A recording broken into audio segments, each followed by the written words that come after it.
Hey everybody, it's Eric Torenberg, co-founder, partner of Village Global, a network-driven venture firm. And this is Venture Stories, a podcast covering topics relating to tech and business with world-leading experts.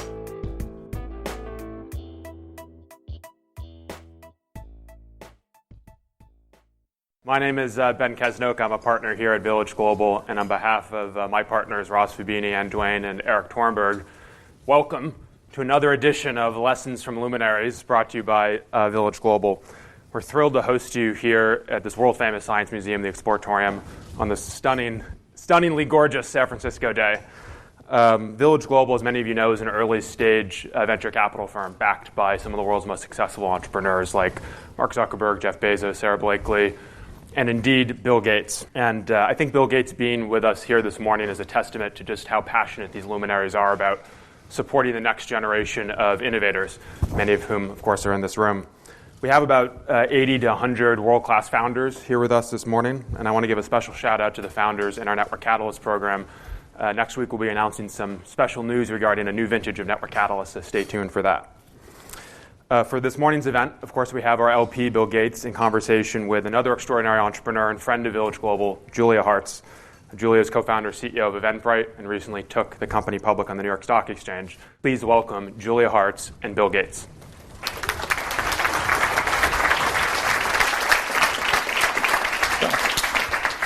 Thank you all for coming, and this is a pretty epic location. Yeah, it's beautiful. You have the better view. Yeah, the bridge looks good.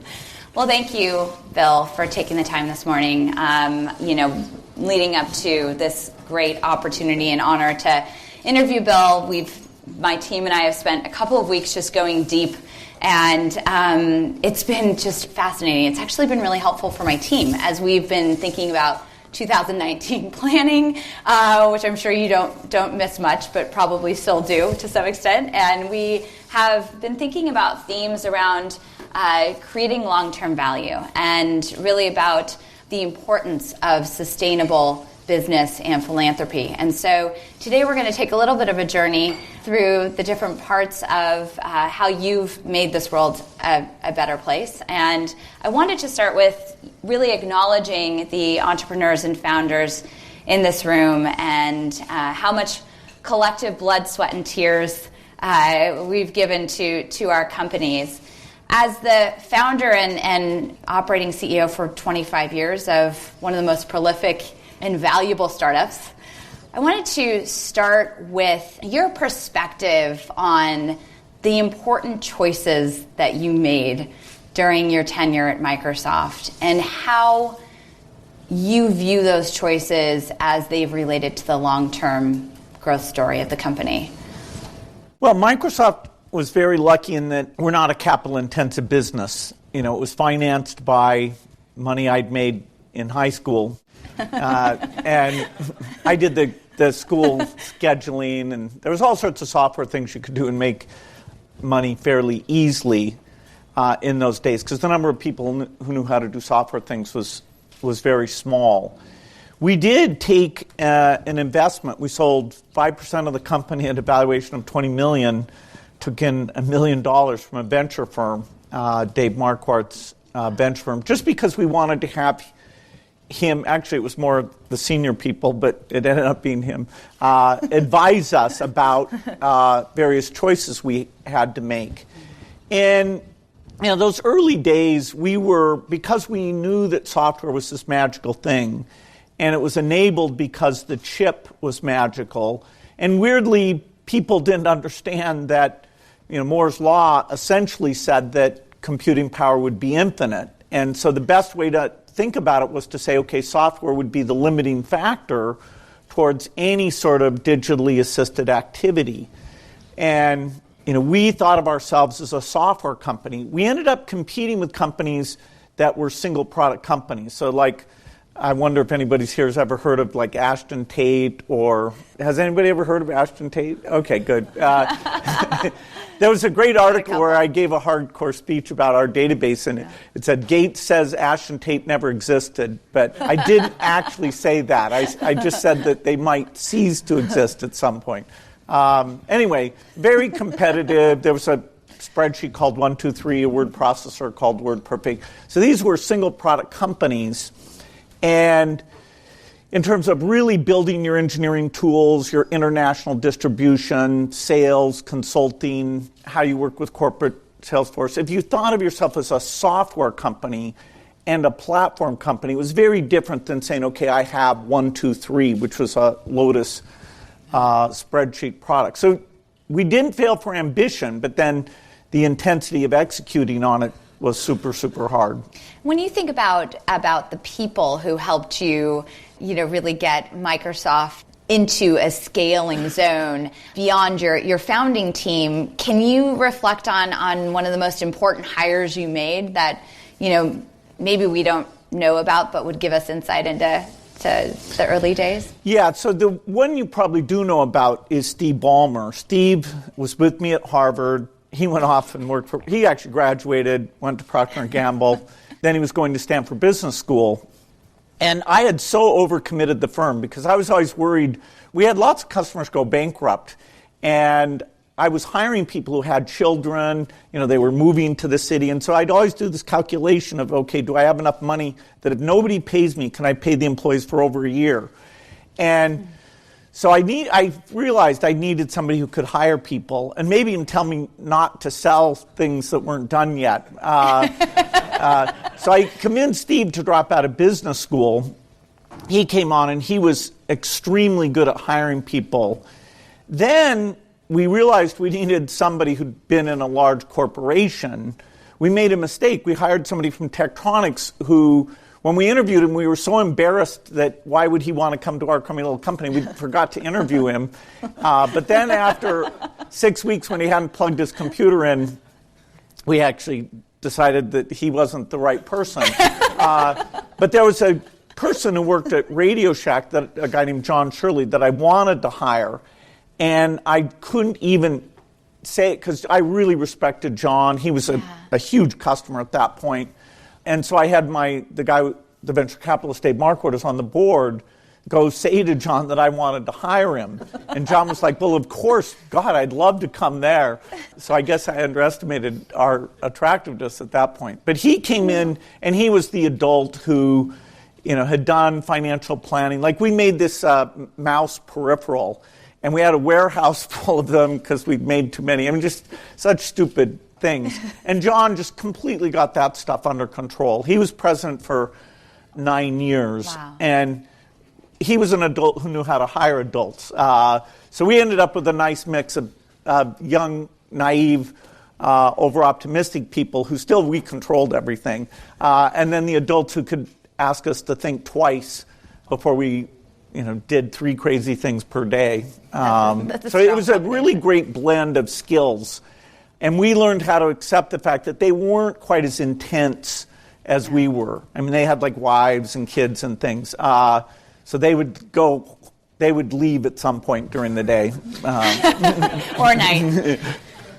That leads me to a question that I had for you about the early days and your work ethic. You've been, quoted as saying and probably something that we can all relate to. In your 20s and 30s, you were in the go-go years of Microsoft. You didn't take vacations. You basically, all you did was work. When you look at in hindsight, those years and what those yielded, and you look at founders today, would you give that same advice? How would you approach even the concept of work-life balance, or do you think that's not possible for early stage founders? Well, I think you can worship and mythologize the idea of working extremely hard. For my particular makeup, I mean, it really is true that I didn't believe in weekends. I didn't believe in vacations. I mean, I knew everybody's license plate, so I could tell you over the last month when their car had come and gone from the parking lot. So I don't recommend it. I don't think most people would enjoy it.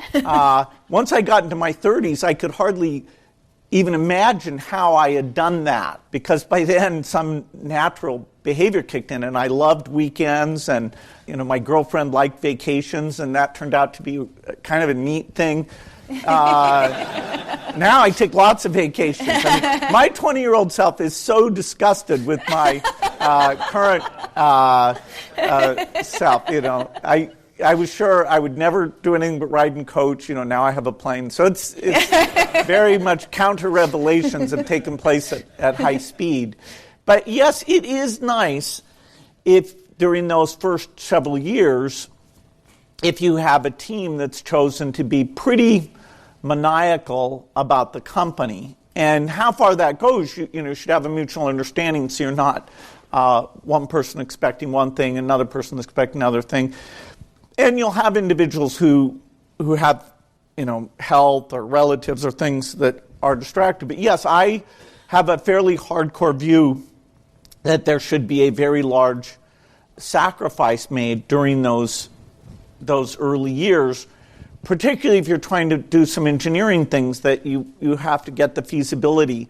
And, in the software world, it's very, particularly for platforms, these are winner-take-all markets. So, the greatest mistake ever is that whatever mismanagement I engaged in that caused Microsoft not to be what Android is. That is, Android is the standard phone platform, non-Apple phone platform. That was a natural thing for Microsoft to win. And, it really is winner take all. If you're there with half as many apps or 90% as many apps, you're on your way to complete doom. There's room for exactly one non-Apple operating system. And that, what's that worth? $400 billion that would be, transferred from company G to company M.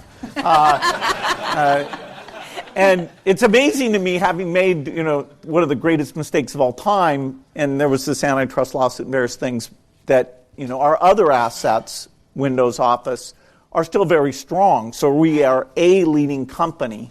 If we'd gotten that one right, we would be the leading company. But, oh well. The difference between A and D.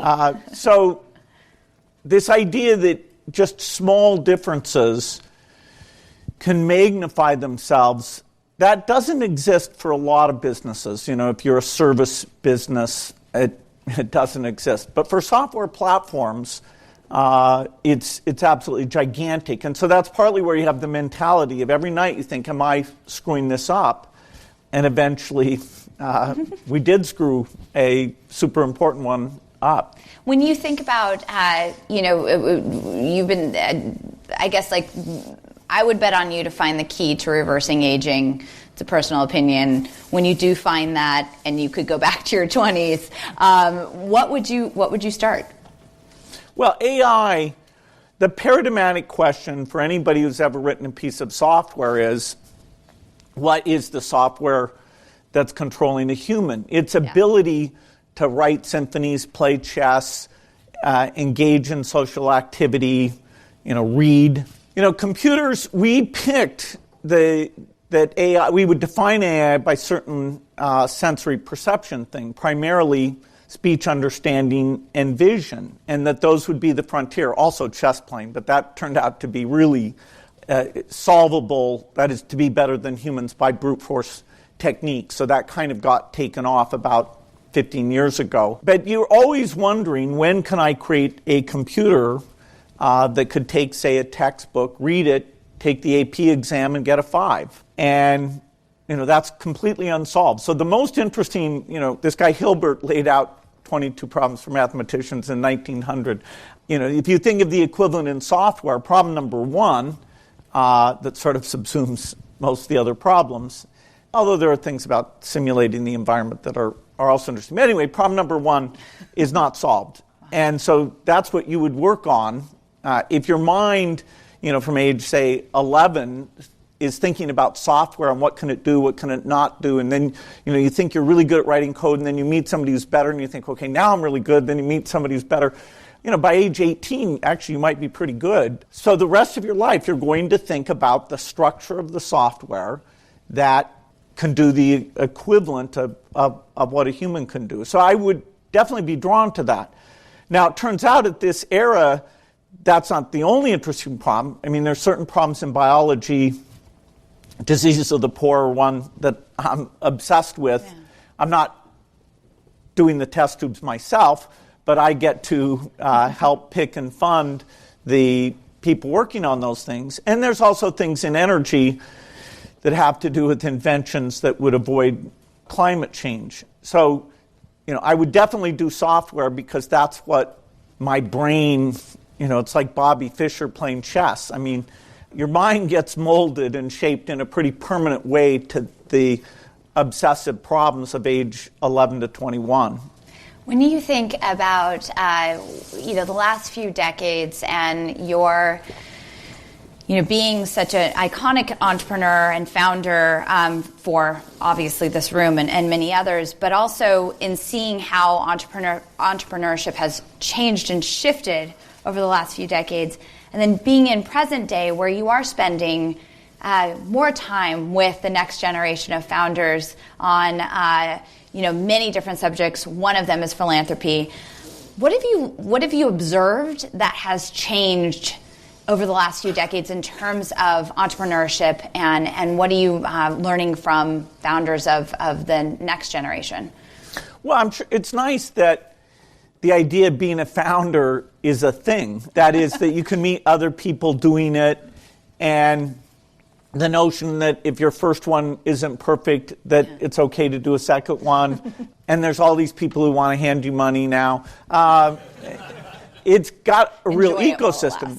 Now, to go with that nice feature, it also means that the ease of entry, and therefore, unless you've come up with something really outthought everyone, there are a dozen other people who say, okay, let's design drugs with machine learning. Right. Let's do radiology with machine learning. So you get to move fast, you get to see the patterns, you don't have to invent a lot of things, even a lot of things you don't even have to do inside the company anymore. Yeah. Like cloud computing simplifies the ability to scale at a moment's notice.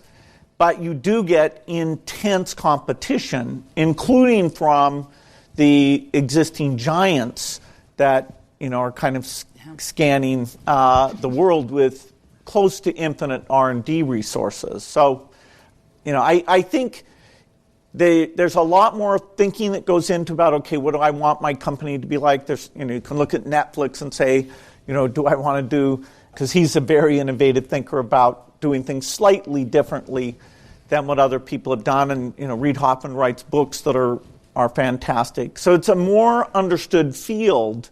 Whereas then the idea of, okay, you're 19 years old, they won't let you rent a car, you have a company. It was so bizarre that actually people would overreact, and once they realized that such a thing existed, they would expect you to understand and know things that you had no clue about it, because it was almost like a wild card that you can write software better than my entire software engineering team can. So I think it's great that it's well established, and some of these practices about treating your workers well, thinking about diversity. I mean, these are also require energy to do these things, but the field is so much better about making these companies good. And the companies themselves, of course, the private sector and the innovation in the private sector is the primary reason why things are improving. Philanthropy has this very specialized role to play. So the companies themselves, the likelihood you'll do more good through your philanthropy than through the company you do, that there can be cases like that, but particularly if you're thoughtful about it, the work you do in your company does have huge benefits to the world. Well, that leads me to a question that I think many founders these days are pondering, which is, social impact and creating a culture that's focused around social good, to what you just mentioned, is a core part of at least expectation setting in this part of the world, in our little bubble here.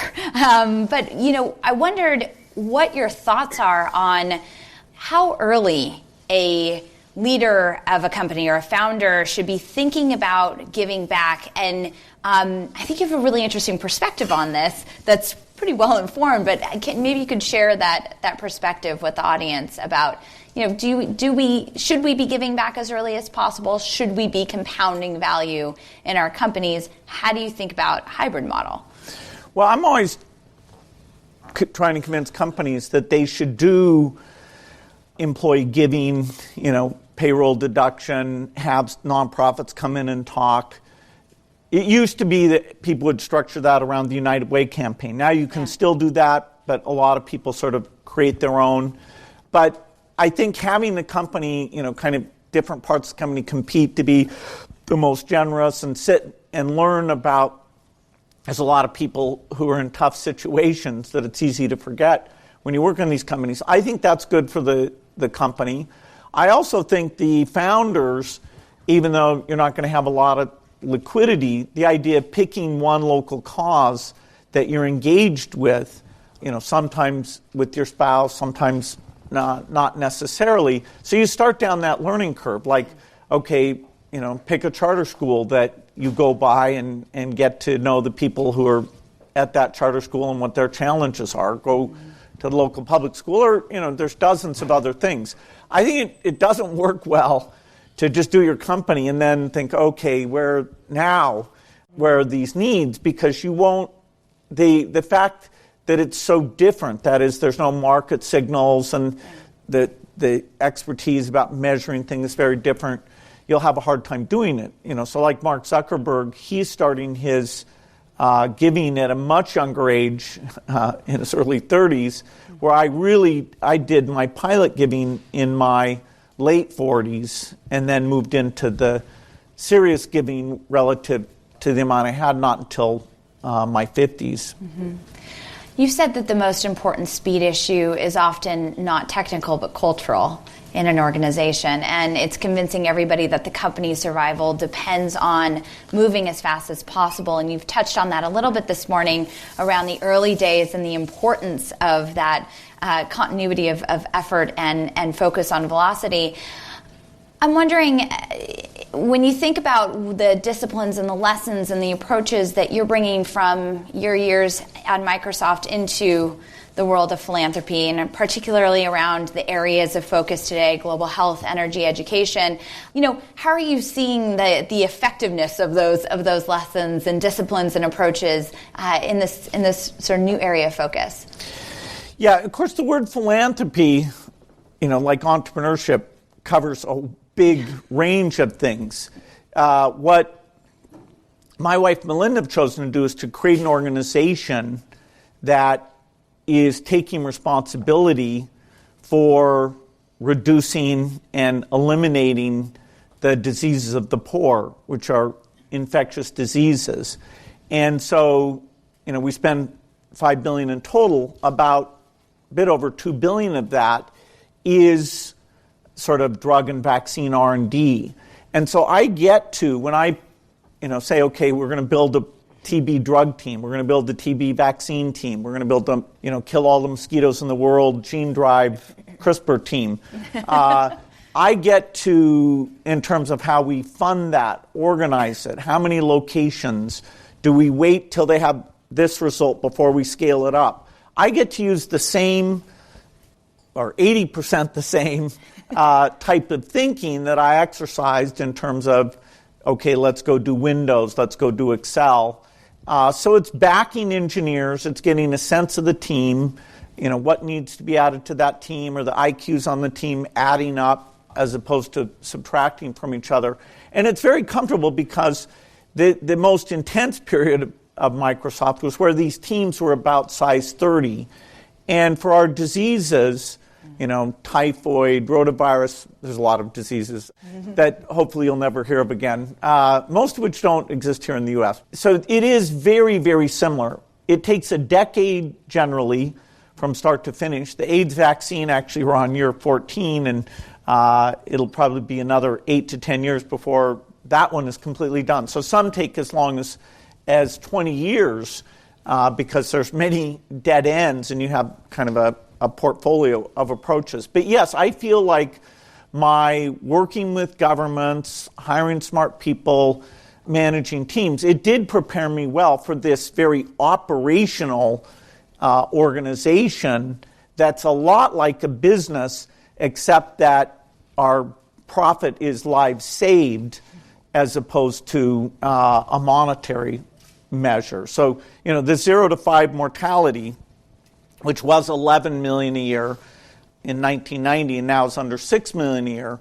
Our metric is, by 2030, can we get that to 3 million a year? And if so, we did a good job. And it's very doable. There is feedback there. Now we had to create a whole measurement system to go out and make sure we understood not only the number of deaths, but the causes of death so that we can tackle the right things. So compared to most philanthropy, where you think, okay, I'll write this nice check to this organization, it's a very hands-on thing because I like using these skills that I'm addicted to. Yeah. You have commented on numerical literacy in our society, and as an example, you note that people dramatically overestimate how much the U.S. spends on foreign aid. What's your best idea on how to make Americans more knowledgeable about where their tax dollars go? Yeah, the idea that democracy involves sort of studying the budget and knowing how much is spent, and candidate A proposes to change it in this way and candidate B proposes to change it that way. And it's this very technocratic exercise where people actually understand those big numbers. The closer you get to the more you realize, wow, that is not what's going on here. Even members of Congress, the complexity of the budget and the trade-offs there are a few who put those pieces together. The general idea that, foreign aid is less than 1% and that it basically saves lives for less than $500 per life saved, that's a very hard thing to get across. And even if you did get that across to people, I don't know if they're as shocked as they should be that, oh, you mean I write a check for $500, I buy more measles campaigns, and literally I saved a child's life? Because we view lives, we behave, and I think appropriately, as though lives here in the U.S. are worth many millions of dollars. I mean, we will spend $10 million in a acute, say, certain type of child with cancer type situation. That those are our values. So anyway, there's this contrast. The idea that you could get people to decide to support this foreign aid thing, which is a big deal for our foundation, from a numeric point of view, we're still pushing that a little bit, but honestly, the story of the one child, if you say to an audience, here's the picture of this child, shall we save this child? They're more engaged than if you said, hey, let's save 1 million children. So there's definitely a sort of, 10 to the 6th problem here somewhere. That humans are not wired to do that on a numeric basis. And so, that's why we have people like Bono and many others who come from a more storytelling world, and then they let me throw a few charts and numbers in just because I think that should be there. Once your heart tells you what direction to go in, to prove that this is a very affordable, not a big deal, well-managed path to be on. When you think about your more domestic areas of focus, K through 12 education is one of them. How do you think about the issues that face Americans, and are you finding more energy around those issues when you speak to audiences stateside, or are you? How do you think about the differences of, the American plight versus the rest of the world? Yeah, so we do two things. We do this global stuff with health at the center, and that's about 80%. Yeah. And then here in the U.S., our centerpiece is education, including both K through 12 and higher ed, but K through 12 is the biggest piece. We thought that because U.S. education is here and everybody's so rational and wants to do it so well, that we'd have big wins in U.S. education, like, cut the dropout rate in half. The U.S. has the highest dropout rates both in high school and in college, higher than any country in the world. So we actually have more people enter higher education than any other country. We have 12 countries who graduate more people from higher ed than we do. And, in terms of cost of education, the person who really is in bad shape is the one who paid that cost and didn't get the degree. That's a bad deal. Actually, if you get the degree, if it wasn't some for-profit culinary cooking school that was fooling you about job opportunities. So except for a few, maybe 10% of the cases, it's actually not such a bad situation. In any case, our success in terms of the macro numbers, like high school dropouts, math test scores, verbal test scores, where the U.S. also lags many other countries, particularly Asian countries, our success there is very small.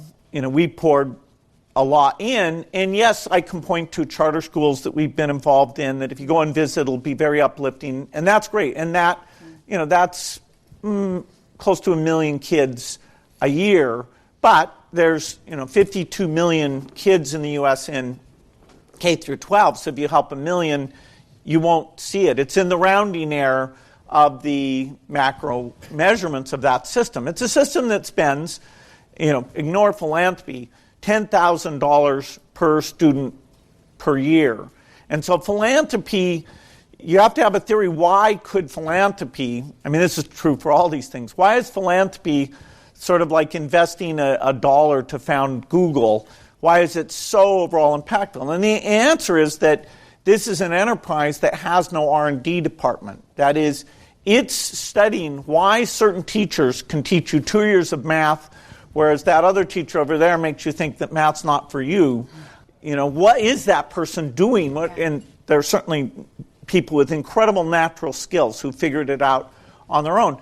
That is not well understood, nor is there an attempt to scale up, what that top 10% practice is looking like. We did 20,000 hours of videos of the very, very best teachers and the other teachers, and we analyzed it, and we figured out the key characteristics. But getting the training system to move that across, so that the top 40% could be as good as the top 10%.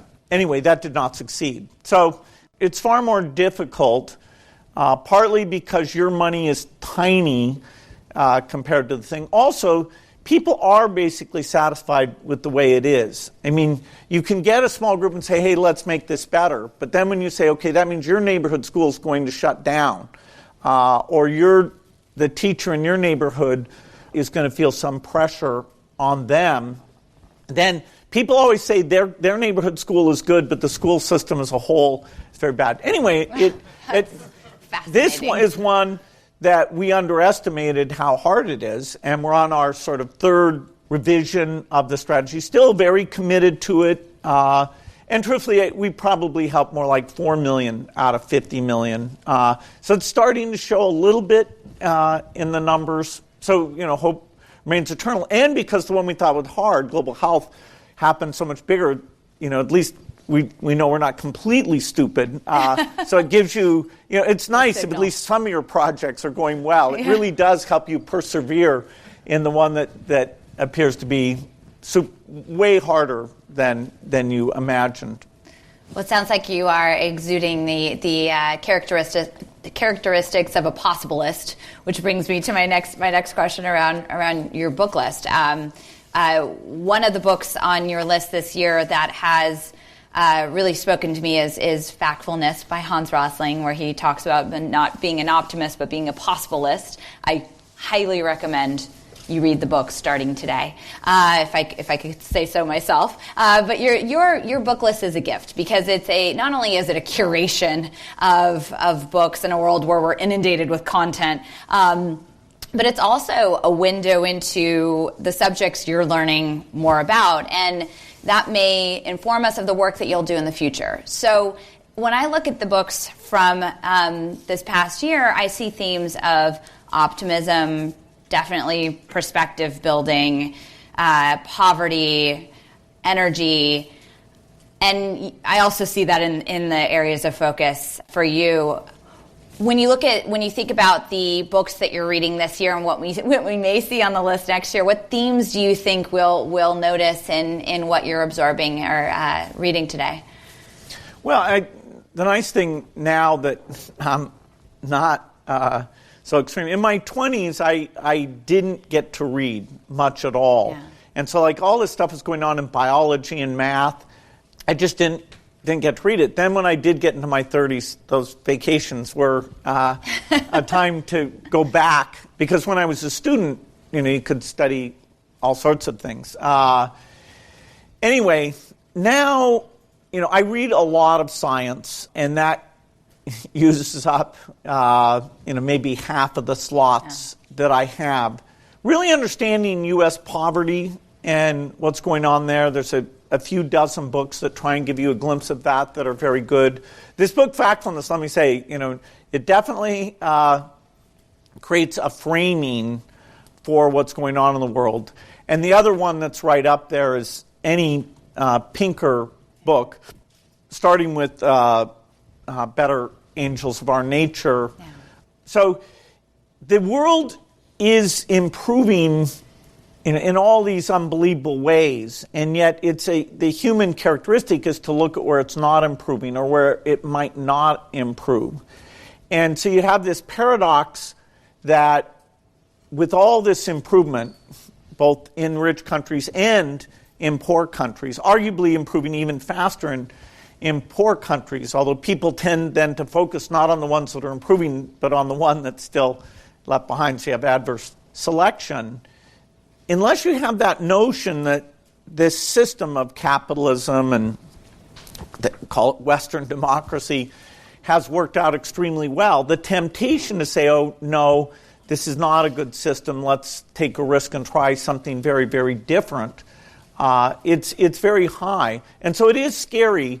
Like if you take this book, Factfulness, the group that is least aware of the improvements in the world are professors at U.S. universities. So when they have this test of how many kids are in poverty now, how many kids are dying now, the people who are the furthest below 50%, which is the chimp level achievement, the people who manage to get all the way down to 20% are professors at U.S. universities. It's the lowest group ever tested. Anyway, because they have a mindset that, I come in and tell people about these problems, and they don't really have, step back and look at some of these key statistics. So, I do worry that if you don't get a lot of people thinking about that, then you won't, continue things like globalism, multilateralism, right. Aid generosity, and working together, because the really hard problems like not having big pandemics or solving climate change or not having big wars, those are all things that require countries to work together. There really are no super big problems that don't require countries to work together. And interestingly enough, in the latest goalkeeper report with this, you do a great job of being very transparent about the wins and the challenges. You are making a pretty bold. It's very, very clear that you want people to know that the global poverty deceleration is stalling out and could actually reverse. Can you talk just a little bit about what are you trying to get out there beyond the obvious of just facts, and why was that the headline?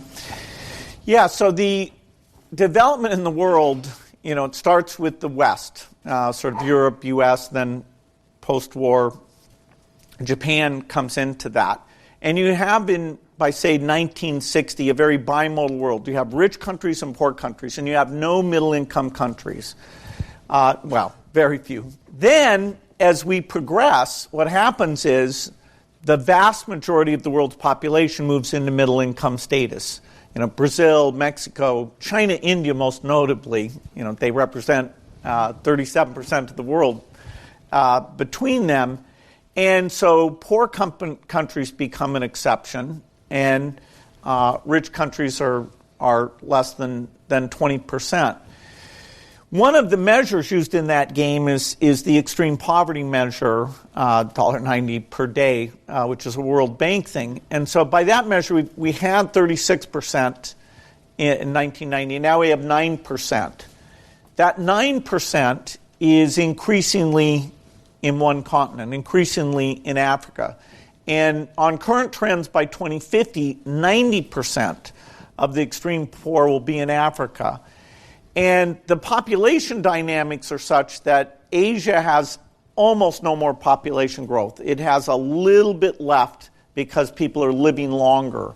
But, China's shrinking, India's, tailing off in a big way. None of the big countries are high population growth. You still have Afghanistan and Yemen, but that's not big numbers. So the number of babies in the world goes down a tiny bit every year of the century, but its mix goes from being 25% in Africa to 50% in Africa. And so Africa goes from 1 billion people to 4 billion people. So when we get to 11 billion, we're at 7 now, most of the increment is in Africa.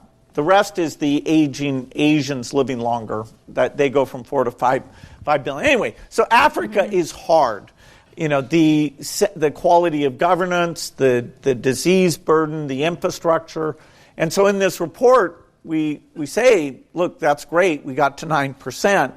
But we could stay at 9% for the next 30 years unless we do a lot of really good investments in health and education and governance in Africa.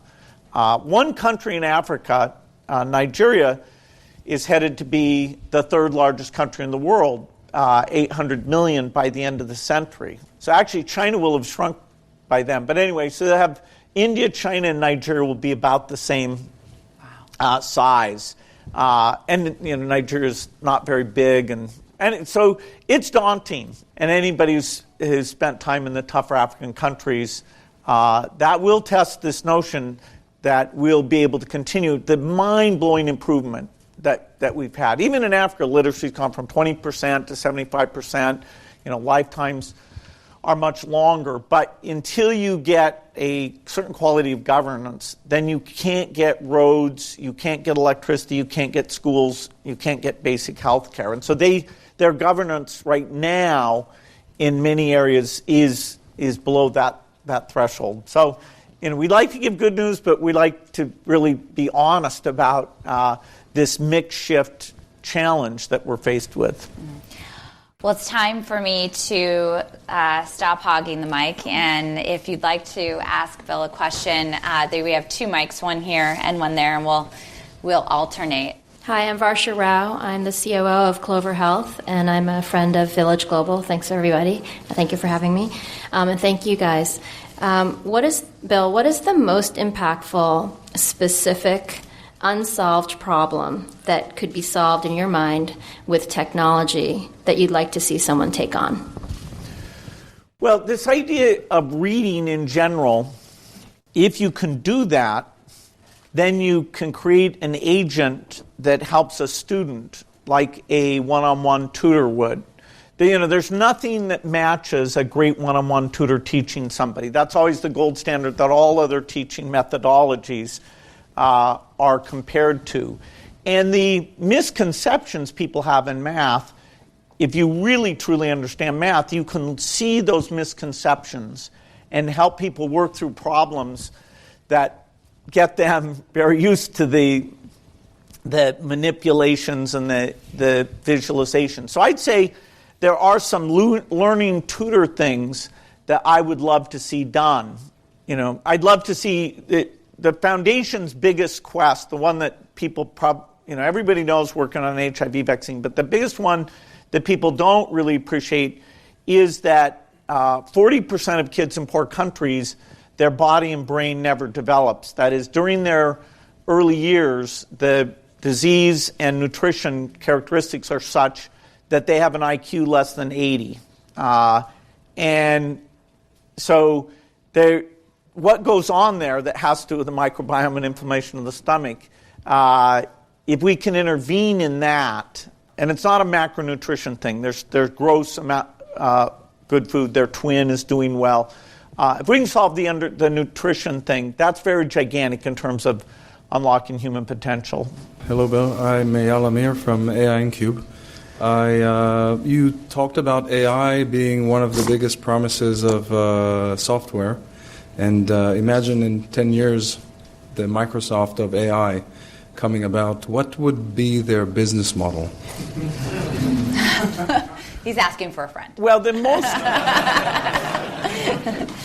the so-called personal agent that is permissioned in to see all your information and helps you, instead of you running 20 applications and looking at data in time-ordered view, because it understands your preferences, your context, it is your portal to the world.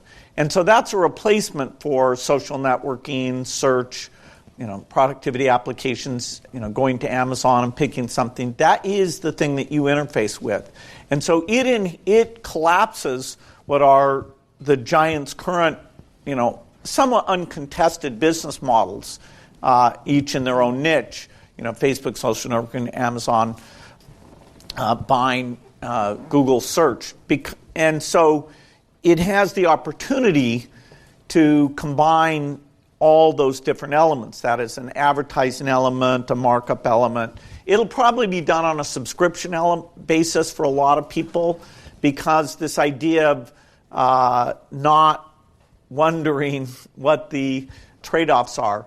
The advertising model can still exist, though, because there are win-win situations where your desire to know about a new product type is beneficial to you and to the advertiser. So it'll be a mix of subscription and advertising. Probably no transaction fees, because you want to be neutral to the who you end up doing business with. So you don't want to have essentially brand house brand type product or distribution channel things.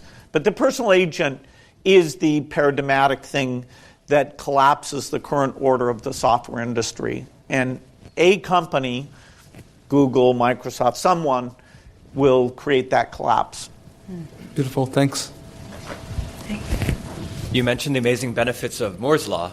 Unfortunately, it's finally over, or at least ending, for sequential computing. We're making a lot of progress with custom ASICs for machine learning, like tensor processing units, but that's a narrower domain. I'm curious if you see any path over the next 40 to 50 years to recover that exponential scaling in computing. Yeah, this is a very good point. It's a kind of a Václav Smil-like point, which is you do reach plateaus. And in terms of clock speed, a single thread, we reached a plateau actually quite a while ago. We've still been able to get the design rules down, but because of heat density problems, we haven't been able to get clock speed up. Now, the beauty thing is we're using more area, particularly in a cloud-type computing environment, for the problems that can be split across many threads, which is about 98% of all problems. If you're super clever, so we're still feeling like, oh my God, we are getting so much extra compute. The two frontiers, there's a thing called cryo computing, where you can go back and up your clock speeds because you superconduct the wires. And there's a few people like Microsoft who are very advanced in this. Weirdly, some people you'd think would work on it aren't working on it. And then there's quantum. And quantum is, I spent a lot of time studying quantum because it's interesting mathematics. Both can we build a quantum computer? When can we build a quantum computer? Quantum computer is not interesting till you have at least 10,000 qubits. Then it's interesting. For a certain class of problems, how big is that class of problems? Weirdly, prime number factorization is, because of Shor's theorem, in that set of things. So you can issue yourself as many bitcoins as you want, among other things that can happen. So quantum, even though Microsoft is putting billions in, and it's very promising, predicting that is not clear. Predicting cryo computing and continue cloud scale out, including taking the FPGA and GPU pieces and integrating those in a much deeper way. I mean, GPUs are very expensive today, and they don't inherently have to be for the dominant ML training and inference things that we do. So there's a generation that will come there that, certainly another factor of 10. Hi, yeah, Jay. I'm a little hesitant to reveal that I'm on faculty at Stanford. Great. But I teach computer science there, and I'm a big believer that there's a huge opportunity for society around learning computer science skills. There's this big need. And then the other trend that we've been talking about among some of my colleagues is just the pressure for with awesome tools like Khan Academy and all the online learning that's available, the pressure that's coming on the traditional residential university model. What do you think is the right way to usher in kind of the evolution where residential education, the thought leadership universities shrink, and maybe there's less residential education opportunities at the university level for students? What's the right role for those thought leading universities to play? Well, there's no doubt that Stanford's not under pressure.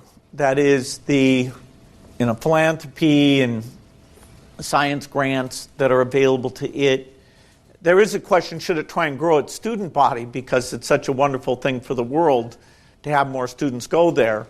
The key schools that really are at risk are the state-level schools, where the vast majority of college education in this country is done by four-year state schools, and that's where you still have tuitions that are like $11,000 to $17,000 per year, as opposed to say $60,000 per year. Now that 60 has immense scholarship pieces in it. So if Stanford wants you, that you are not economically blocked from going there, which is fantastic. There's about 5 institutions that can afford to do that. So if you're in the top 0.1% on merit, and you can make them figure that out, then that works out very well. These state-level institutions are raising tuition because they haven't raised the productivity that much. I do believe that a mix of using more online, sharing more material, can still give us this whole tiering where you have Stanford and Harvard still there, also contributing some of the material that gets used by those other tiers. The other tiers today don't like just taking a course from somebody else. And the number of students who can learn without a social setting around it is very, very small. If you want to learn computer science, just, Knuth wrote the book, buy it, okay? Read it and do the problems if you really think you know this thing. If you want to learn physics, Feynman wrote the book. Just read the damn book. It's all there. So when we put stuff online, we don't have anything in online physics that's any better than Feynman's book, honestly. Now, it's a little easier to learn. The guy makes jokes every 20 minutes, or at least tries to, and he does more demos and things. So learning is a weird social phenomena. And so, our foundation, our big problem is that the group that does the worst with online learning are low-income students, because their notion of why am I learning, their sense of self-confidence, the ability to figure out, I just got stuck because, 2 minuses cancel out, and I never saw that notation before. They just hit dead ends all the time, that if you're sitting in your dorm at Stanford, somebody walks down and helps you get through it. And so we have not solved the problem of how we get a low-cost education for low-income students where you actually complete.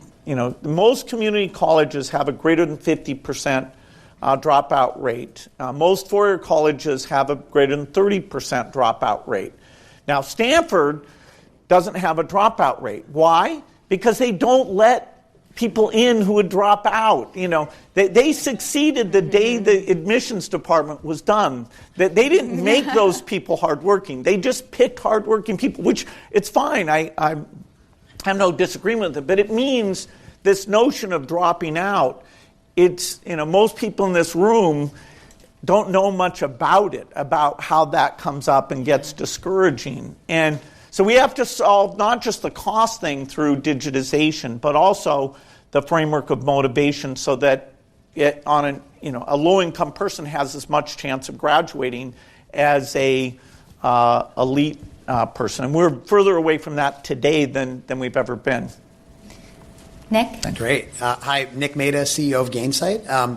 Bill, throughout the talk you talked about AI encapsulating human reasoning and kind of what it can do around that. What's the algorithm or heuristic you use personally to think about which cause is most worthy? So not which solution is most effective, but which cause to work on, whether it's poverty or disease or anything else? Yeah, so there are people like Dustin Moskovitz who really went down this path of trying to do it. And it's brilliant and it's worthwhile, and he can share how he went down that path. He actually picked global health as one of the things. Also, avoiding AI taking over the world is another one that You're like, I got to he picked. But most people pick their philanthropy because of more of an emotional story type thing. You know, my daughter had anorexia. It turns out, I know a philanthropist whose daughter had anorexia. And he's funded the most amazing research. They're making really great advances. You know, that's phenomenal.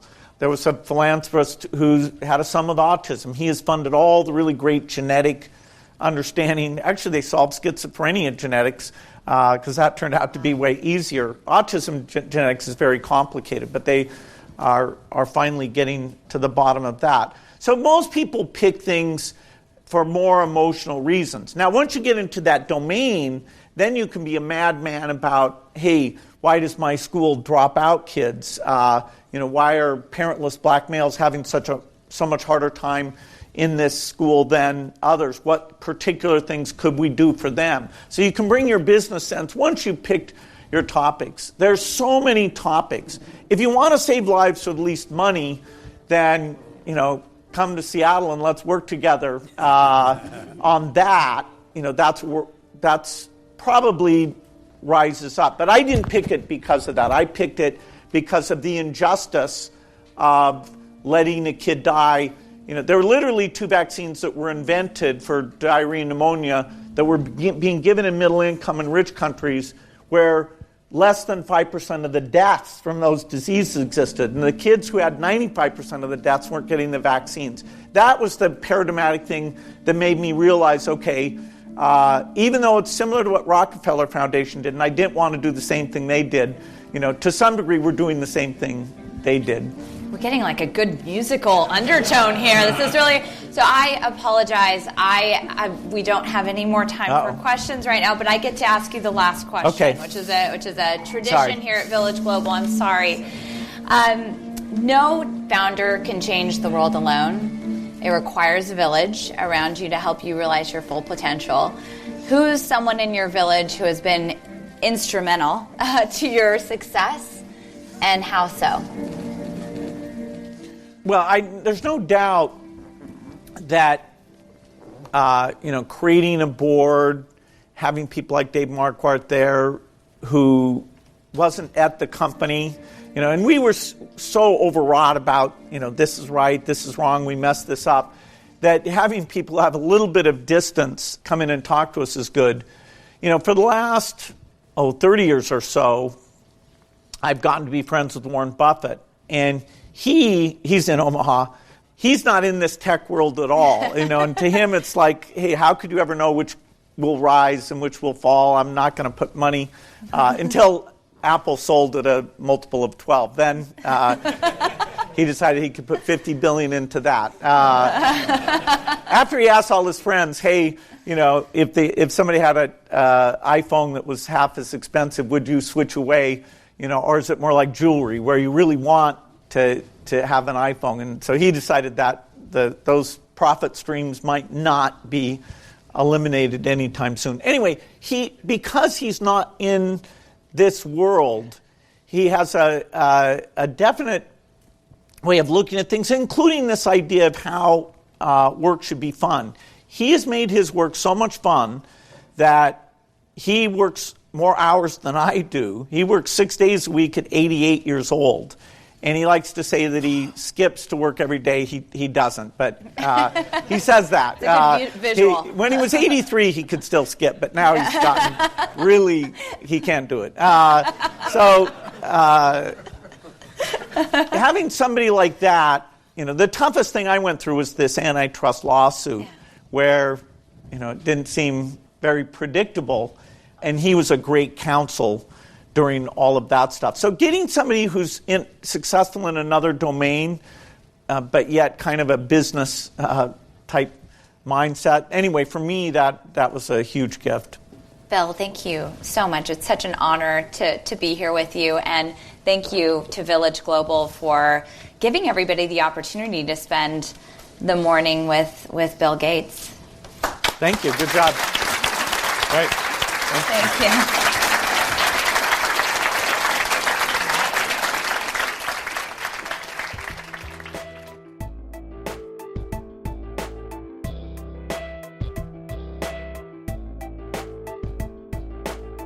If you're an early stage entrepreneur, we'd love to hear from you. Please hit us up at villageglobal.vc/network catalyst.